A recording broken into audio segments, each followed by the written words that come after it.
So, I've heard so many theories out there about technology, the 1%, and how they're trying to get technology into us, and we find it. Well, we find that we're using our phones more often than we should. We're talking to Alexa or Google Dot as though they're real people. People are walking around with Fitbits and any sort of Apples. There's people queuing to get the next Apple phone. It's like we're inundated with all this technology, and we had a warning about it from so many theorists. I don't know what you would call them.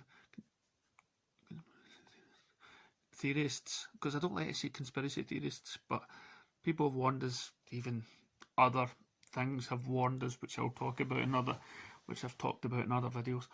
And so you always take these things with a grain of salt until you do some fact checking yourself.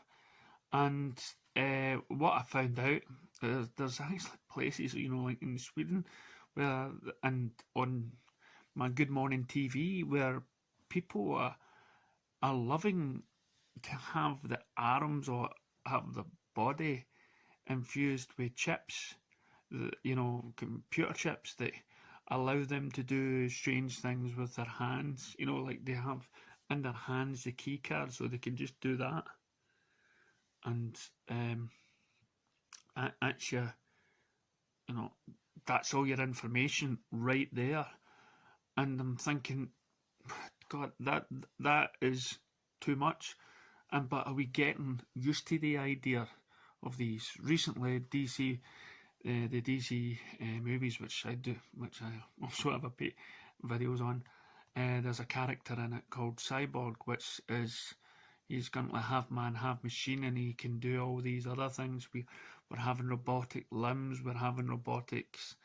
There's a lot of documentaries, there's a lot of movies about robotics and love partners and everything else. Everything is looking towards getting you used to being a part of the internet. Your phones tells you, or Google would like to know where you are. Well, let's take a look at this independent sort of newspaper thing, which again, it's not really a newspaper. It was a newspaper, but it's now again online. And it says Elon Musk, and if you don't know about Elon Musk, Google him. He's basically one of the richest people on the planet, and he has got a bizarre vision for the future. And this is the thing, when we talk about the 1% running everything, what is the 1%? Well, the 1% in my book, the rich of the rich. I've noticed people like Richard Branson of Virgin. He just has to phone a country and he's phoning presidents and whatnot and everything else. I'll fly my balloon over your country, everything else. And there's businesses and banks that hold a lot of power. So those that own a lot of money, I mean, forget about millionaires. That's like pennies to people like Elon Musk. We're talking billionaires. We're talking people that have sway over governments, that can buy their own islands. So if people in charge of business, people in charge of banks, they're the ones with the real power. These are the ones that politicians and everything else sort of, I mean, America is a prime example. America, you have, how the heck did this man become president? Well, first of all, to become president, you've got to have that. But even so, is that power? Is that real power behind the thing? So of course, when with people with real power, you can foresee what's going to be happening in the future. And the reason why you can foresee it is because you're planning to do it in the future. And when you're planning to do something in the future, you can make arrangements where you will make money into the future, that you will buy up other companies, so there'll be no competition. So this is a prime example of that. So as I read it out, Elon Musk claims his Neuralink chip will allow you to stream music directly to your brain. The Independent employs over 100 journalists around the world to bring you news you can trust. Support truly independent journalism. Please consider making a contribution to get a subscription. Right, okay, so there we go. The Independent employs over 100 journalists around the world to bring you news that you can trust. News that you can trust. I like how they start that off. The fact that it's actually allowed onto the internet is a question, because people that have a different opinion are somehow blocked. But mind you, I'm sure if they start their own web page, they can talk freely on that, but not as much YouTube or Facebook. And again, those people are rich. Their programs follow algorithms that look into your personal, your likes and your dislikes, and make sure that your page is full of stuff that you'll be interested in investing in. And there's documentaries about Facebook and all that media out there on networks like Netflix, where they talk about that the people that own this, it's business, because it's information. People with information about anything about you, you've become a product. And you can be swayed into believing things by having information about you, and then you can be swayed into believing all sorts of manner of things, because for the right price, somebody will sell your search history or whatever to a company, and they can easily. So take all that in mind. Take the fact Google and your phone knows exactly where you are. So Elon Musk's mysterious Neuralink startup is working on a brain-computer interface that will allow wearers to stream music directly to the brain. The technology entrepreneur has claimed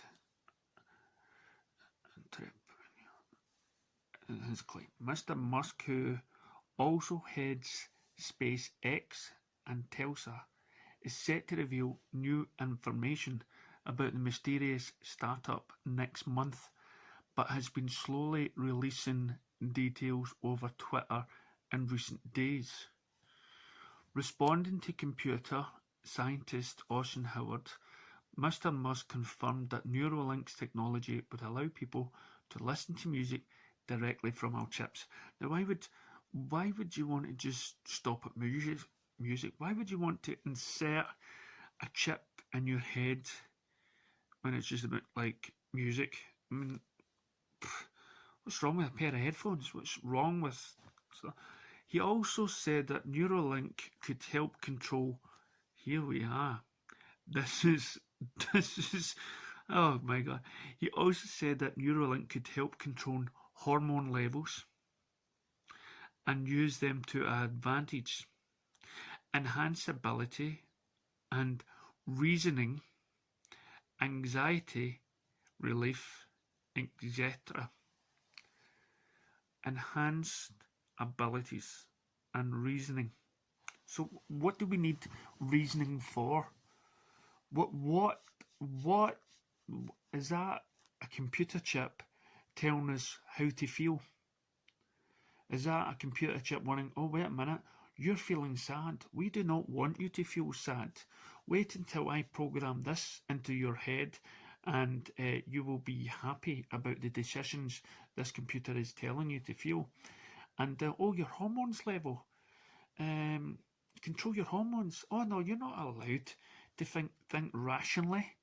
You're not allowed to think about these sort of things. So we'll just take that away from you just now, you know.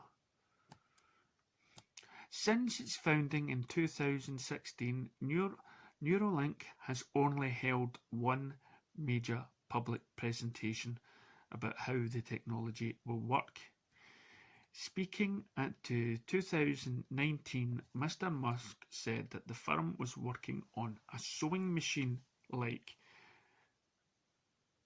device that would provide a direct connection between a computer and a chip inserted within the brain. The technology could first be used to help people suffering from brain diseases like Parkinson's, but the ultimate aim of Neuralink is to allow humans to compete with advanced artificial intelligence, he said. The process of having the chip fitted was similar to laser eye surgery, according to Mr. Musk. The process of having the chip fitted will be similar to laser eye. I could not do laser eye. One part of it will involve a neurosurgical robot which fits flexible threads into the brain, connected to a tiny implantable computer chip. How's this grabbing you so far? A research paper detailing the device claims that a single USB-C cable will provide full bandwidth data streaming to the brain. Neuralink has 11 job postings listed on its website, offering roles for a mechanical engineer, a robotics software engineer, and a histology technician, whatever that is. Over the weekend, Mr. Musk made a request for people with a specific expertise in wearables. If you've solved hard problems with phones, wearables, ceiling signal processing, inductive charging, power management, etc., please consider working at Neuralink, he tweeted. Earlier this month, Mr. Musk hinted that Neuralink's chip will be able to cure depression and addiction by retraining the parts of the brain responsible for these afflictions. It can cure depression and addiction. Trials have already been carried out on animals, and human trials were originally scheduled to take place this year, though details are yet to be made public. More information is set to be announced on 28th of August. Right, so a minute, when was this printed? When was this posted? Was the date?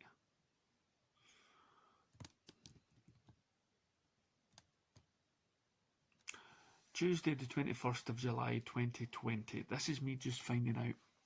Again, there's people out there that research this all together, and they put two and two together. Now it's up to you to decide if their answer they're coming out with is 4 or 5. For me, this is worrying because I can see a trend here. I can see that the world right now is getting hooked with this, with Fitbits, with Elon computers, with people queuing up in Denmark or something for the latest chip or the latest Apple.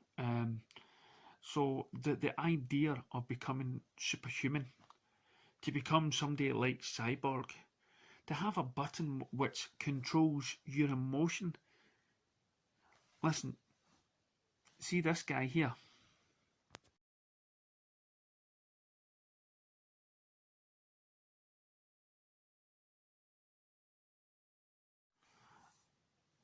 That man, okay, through his body, through meditation, through going and letting things that are natural fix him, through, fix his anxiety, his depression, to make his body feel better. And how does he do it? By simply breathing, withstanding cold showers, getting the right technique down as he sits in a nice bath, which starts a chain reaction in his body, which lowers the hormone system that's in him or whatever in a pure natural way. You go to psychiatrists to talk about your problems. You go out on a ride on the bike, or you go and walk outside. There's a lot of things in the natural force of things and in the world that can help you with all this stuff that this program is. What this reads to me is like it wants to turn you into something like a Mr. Spock. What would be next? How clever you are, how brainy you are. Just by flicking a switch, you would have read a book. By flicking a switch, you have dampened your emotion and your hormone. And I'll be talking about more of this in my next coming film. We as human beings have got a lot more going for us in our natural state. We can do so much more like this, or even people that are handicapped. We can be so much more without plugging ourselves into a computer. And we've all seen that film where the boy plays all the player one, where everyone is plugged into playing games, and we've got to learn to switch off the game and enjoy life.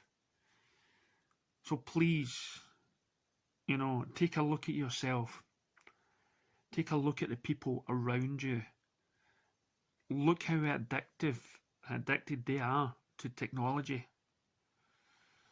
And go out on your bike, go out in the fresh air, turn your laptops off, feel the world as yourself, just switch off from everything.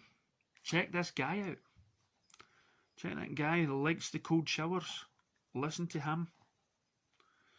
Because believe me, if things do go this way, if people do get a chip in their heads, we will be accepting it, because it may come down to something like a vaccine where every country demands that you wear a Neuralink in your head so they can see, that's your name, that's your ID. Again, control. If you have something in your body that can be linked to something, this is not natural. It's not why we're here. And the only way we can stop this happening is by turning stuff off right now and getting ourselves used to being one with nature, one with our own bodies and our own comforts, and healing ourselves in the most natural way. Thanks for listening.